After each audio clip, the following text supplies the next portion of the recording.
Anteriormente estaba siendo atendido por su pediatra, sin embargo, como este se jubiló y porque no veía resultados en el tratamiento, los padres hacían consulta con el gastroenterólogo.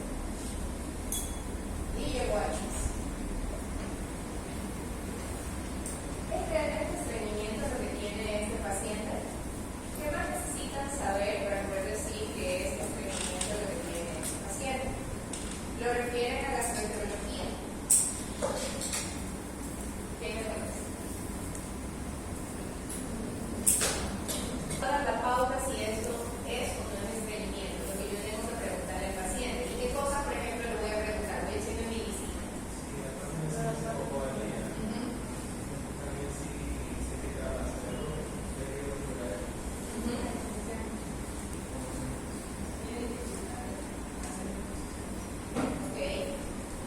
¿Lo mandan al gastro? ¿Cuándo lo mandarían al gastro?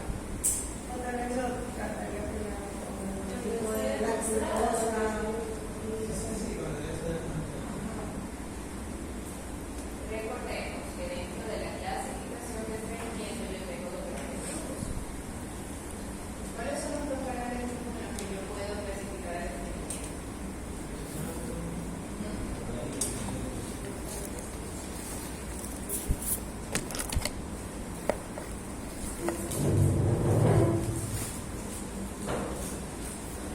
Esto es, chicos, para que no hagan referencias sin justificación, ¿sí? Así como vimos en el ejemplo del día de ayer, si efectivamente el cardiólogo tiene que ver al paciente que tiene una alteración electrocardiográfica por alteración del potasio y no era criterio, porque eso lo maneja la parte clínica, el gastroenterólogo ve aquellos casos que tienen una causa orgánica, es decir, que tengo una patología detrás, un problema digestivo detrás del estreñimiento. El que no es orgánico, ¿cómo se llama? Funcional. ¿Y qué comprende? Hábitos, dieta y otros componentes que vamos a revisar. Entonces, el que se encarga de manejar eso es el médico de primera atención o el pediatra, pero no tiene la necesidad de manejo de especialidad que tienen los que ya tienen una causa intestinal definida. Entonces, correctamente, yo tengo que preguntarle cuál es su hábito catártico. Hábito catártico es cada cuánto y cómo hace la popó. Entonces, el patrón diario de deposiciones se describió como una de 3 deposiciones dolorosas al día con consistencia pequeña de alertas o grupos de heces como alertas. ¿Qué quiere decir eso?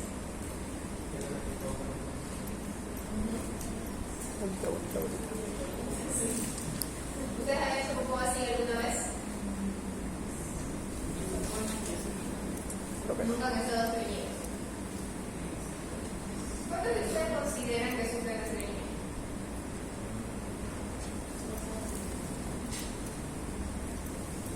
¿Cómo saben o cómo consideran que sufren de estreñimiento?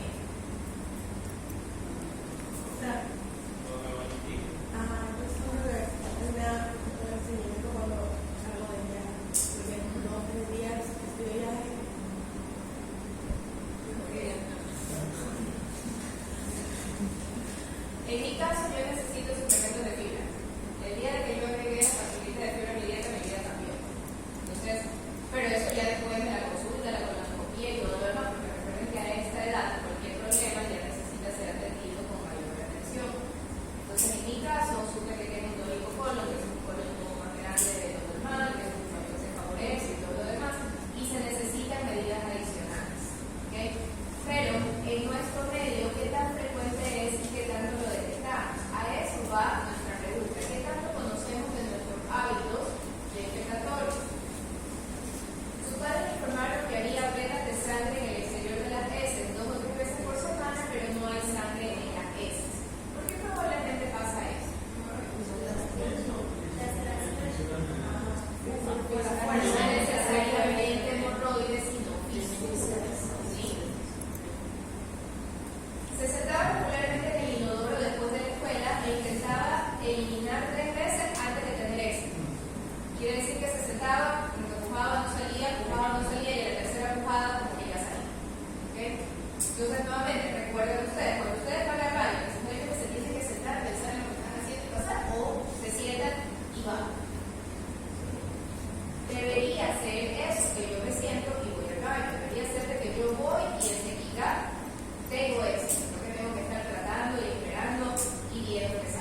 ¿Dónde lo veo? ¿Qué me dice ese paciente que tiene cuando tiene reflujo? ¿Qué más? El sabor de voz. Ok, ¿qué más? ¿Por qué es importante que hablemos de reflujo, chicos? Porque el reflujo es ese diagnóstico así como que está medio escondido, que me da otros síntomas y nunca lo investigo. Entonces, tengo que pensar en el reflujo. Así como cuando hacíamos nuestra valoración del paciente, que decíamos antes, neurológicamente, ok, pero ¿cómo me doy cuenta de esto? Entonces, ¿cómo sé si el paciente tiene o no tiene reflujo? Entonces, cuando ustedes revisan su capítulo de reflujo de Nelson, ustedes van a ver que dentro, porque eso está en el capítulo 361, ustedes van a ver de que el paciente tiene regurgitaciones recurrentes post-vómito. Pierde peso, no gana peso, está irritable, tiene un comportamiento de rumiación, es decir, comió, se le regresa la comida y se la vuelve a comer. Le duele la boca del estómago o el pecho, así como cuando se le pasa un pedazo de verde y se le queda atrapado y le duele. Exactamente así. Hematemesis, disfagia o dinofagia, y muchas veces esos pacientes que llegan por otorrino o al pediatra porque tienen dolor de garganta no son faringitis recurrentes, es reflujo. La primera vez que a mí me investigaron reflujo fue el otorrino, porque yo me quejaba que tenía mucho dolor de garganta, de líquido y me mandó a medidas antirreflujo. Pero yo nunca había pensado en reflujo. Pero es cierto que muchos de los goteos de la irritación faríngea que tenemos está relacionado con el reflujo. Sibilancias, estridor, tos y bronquera. Tos crónica, tengo que investigar reflujo. Hemos crónica chiquitos que hemos tenido que son, por ejemplo, con síndrome de Down, que son hipotónicos. Esos pacientes tienen tos crónica, y no es una tos porque tengan bronquitis, es una tos porque al ser hipotónicos se regresa. ¿Qué otra cosa favorece el reflujo en los niños? Que siempre lo combatimos y estamos atrás para que no lo hagan. Exacto. ¿Cómo comen? Nosotros estamos pasando visita y ella está sentada en posición playa, así comiendo, está con el biberón. Eso favorece el reflujo. La posición para comer tiene que ser sentado, de lo contrario aumenta las posibilidades de broncoaspiración, y eso lo vemos en pacientes adultos hospitalizados. Tienen que comer sentados. ¿Qué otra cosa vemos? Tenemos inflamación laringia, neumonías recurrentes, tenemos erosión dental. Cuando nosotros examinamos a los pacientes hay que revisar la boca, ¿sí? Sería planificado, pero no lo voy a hacer hasta que no se me prometa que ya todo lo voy a pasar así mismo revisando todas las bocas, como revisé las manos. Entonces, ¿cuántas caries, cuántas muelas, cuántas placas no han sido removidas de lo que tienen? ¿Por qué piensan que yo puedo ver en la boca la presencia de reflujo? El ácido predispone a la presencia de caries. De esa manera yo también puedo saber si un adolescente tiene bulimia, por ejemplo. Porque el hecho de vomitar quema los dientes y tiene caries. ¿Sí? En los dedos también se veía, o sea, las personas que se meten los dedos para vomitar desarrollan también un signo en el dedo. Sí, No lo sabía, lo voy a buscar. Pero me ayuda a revisar la boca, chicos. Por eso ustedes se dan cuenta que en el momento que examinamos a los niños, vamos a las manos, porque ya vimos anteriormente toda la información de una persona que me puede dar las manos. Y vamos a la boca, porque en la boca yo no solamente veo mucositis, la llaga que ellos tienen, veo la calidad de los dientes, veo las amígdalas, veo las encías, me dice mucho el estado de salud de una persona por su boca. Veo también no quiere comer. La postura esta es muy característica cuando están en flexión. Apnea expens. ¿Qué quiere decir apnea expens?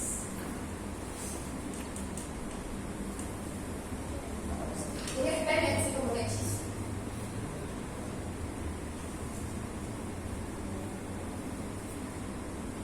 Ese es un hilo como que se apaga.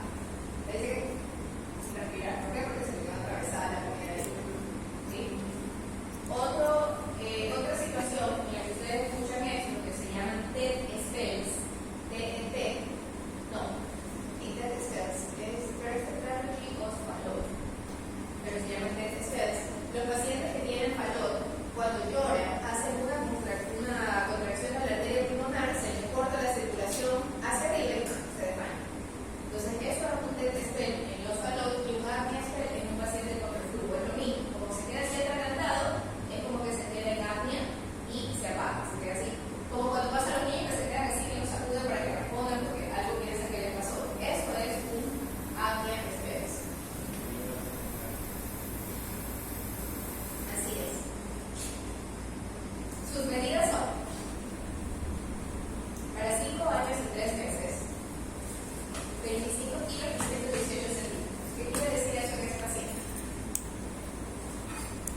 Veamos qué pasa si lo hago con el CDC.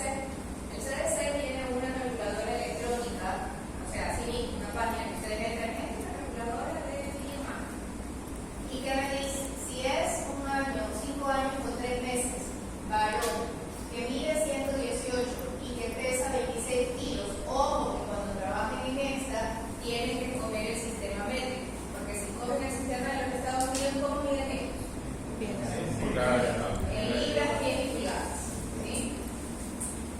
Entonces, tiene un BMI de 18.7, aquí me salía el 18, y está en categoría de obesidad. Percentilo 25.8, así como que rafato. 104% del percentilo 25, que es el punto de corte para la tabla de CDC de obesidad. Si lo queremos poner en una comida, estamos buscando primero el título de la gráfica. ¿Cuál es el título de la gráfica? Índice de masa corporal. Percentiles en niños de 2 a 20 años. ¿Cuáles son los ejes que yo estoy valorando aquí? ¿Qué está en mi eje Y?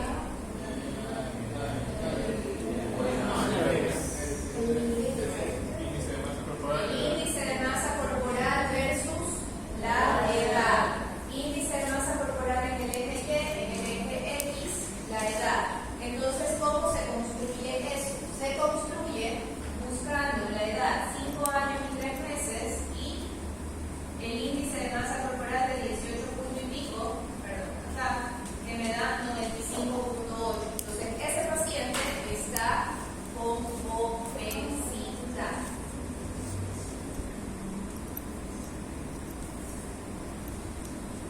Esa es la categoría que indican ellos.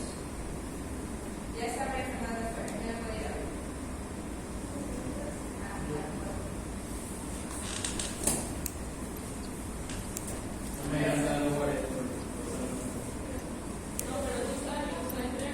Sí.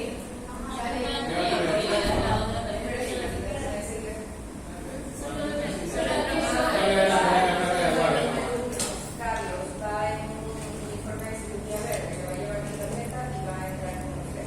Tú sabes, las saludas de te vas más allá, le das la tarjeta y se entra con esta tarjeta. Pero yo necesito Carlos. Ahí está el guardia. Enfrente del guardia no le vas a entregar la tarjeta. Claro. Si no, se empiezan a mover. Solamente ella me dijo. De ahí me dijo que está.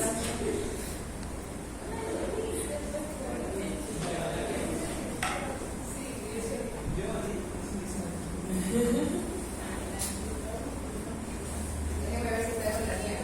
Luego necesita otra vez.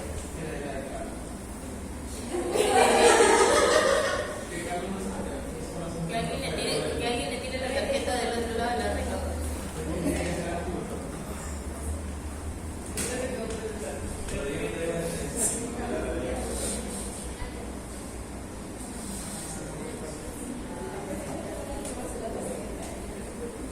Ya, esta cosa viene en el carro, pero solo la deja.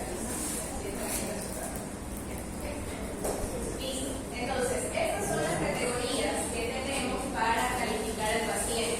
Entonces, recuerden, chicos, que lo que nosotros hacemos de aquí para adelante, la valoración nutricional tiene que ser automática, independientemente del capítulo o caso que estamos trabajando, paciente que veo, paciente de percentilo, peso y tal. ¿Sí? Y hagan el ejercicio con cualquier niño que vean por su casa, que los vayan a visitar, que vean en el parque, que lo puedan ir a calcular, percentílanos con peso y talla.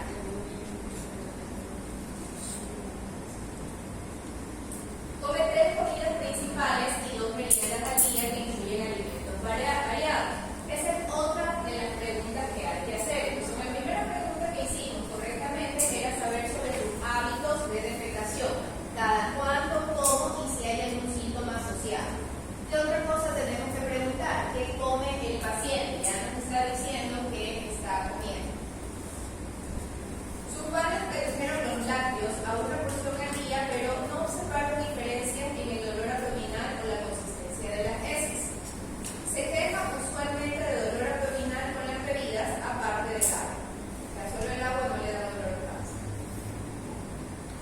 Le administraron 2 supositorios durante una hospitalización por una fractura del fémur a los 4 años, que fue efectiva y produjo heces blancas. Le recetaron senócidos y polietilenglicol al año. Completó 3 limpiezas previas en casa durante 12 meses con pocos resultados. ¿A qué se refiere con limpiezas?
algunos números entre 1 y 5 cuando los señalas, entiende ayer, mañana, la mañana, la noche, presta atención por 5 minutos, luego de eso lo perdimos, así como una clase. El nivel de atención debe ser para un preescolar, 5 minutos lo perdimos. Escribe letras de su nombre, lo que dijo Carlos, y se pongan letras cuando usted las señala. Y motora, se abotona los botones y salta en un. Todo eso es lo que yo valoro en un niño de 5 años. Y parte de mi consulta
universidad. Y Orrel tenía planeado hacer el posgrado en Argentina, porque es más accesible, más cerca, se habla español, lo principal. Podía escoger cualquier especialidad que yo deseara. Había muchas agencias que te ayudaban, ahorita seguro hay más. Y bueno, otras ventajas que pude obtener. Pero justamente cuando yo estaba haciendo mi rural, se vino la pandemia, el COVID, todos los aeropuertos se cerraron, acá fue un desastre, quiero que ustedes ya hayan pasado por eso.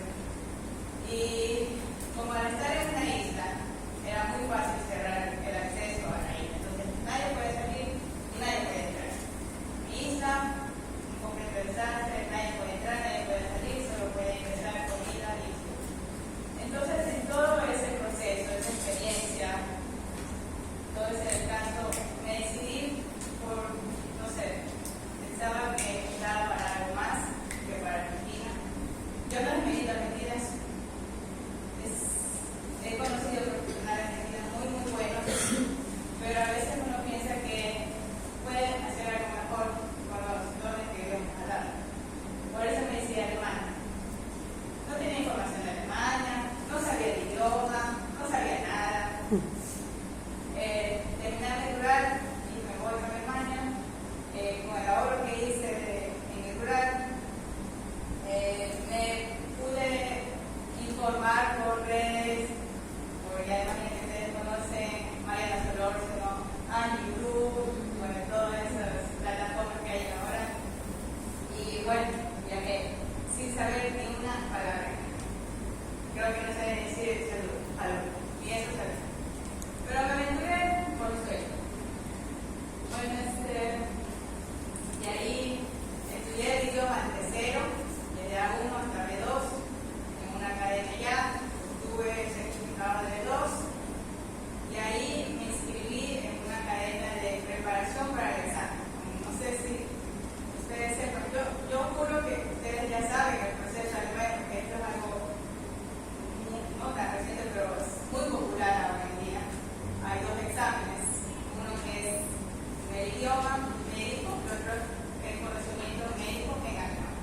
Entonces, hay academias que te enseñan cómo dar el examen, el primer examen, que es gratis. La academia del Estado te lo da. O sea, uno hace un procedimiento, hace un pequeño papeleo y listo, puede conseguir gratis. Normalmente esos cursos duran 4 y 6 meses, todos los días, de 8 a casi 1 de la tarde, estás ahí. No son médicos, son profesores de alemán especializados en enseñar al personal de salud. O sea, no son médicos, pero saben mucho, saben bastante. Yo incluso pensaba que tenían más que yo, porque sabían no simplemente cosas memorizadas como patología. Ellos pueden explicar fisiopatología. Entonces, la verdad es que no me imaginaba, yo en ese punto de mi vida quería ser profesores de alemán, saben medicina casi, como un graduado de medicina de Ecuador, como son los médicos graduados de allá. Gracias a Dios pasé el examen al primer intento, lo cual no es muy común en el estado que yo estoy. Yo estoy en Baja Sajonia, que es al norte de Alemania. No digo que sea imposible, sino un poco más complicado este estado, porque ahí está la sede de Mariana Solórzano, el médico en Alemania. Entonces ella lleva muchas personas de América Latina para allá, y no solamente hay latinos, también en otros países europeos y de Medio Oriente. Y que yo he podido compartir con el conocimiento y hablar con el Medio Oriente, digamos en los árabes, son muy buenos en conocimiento, muy buenos, y uno se queda así, y ellos están acá.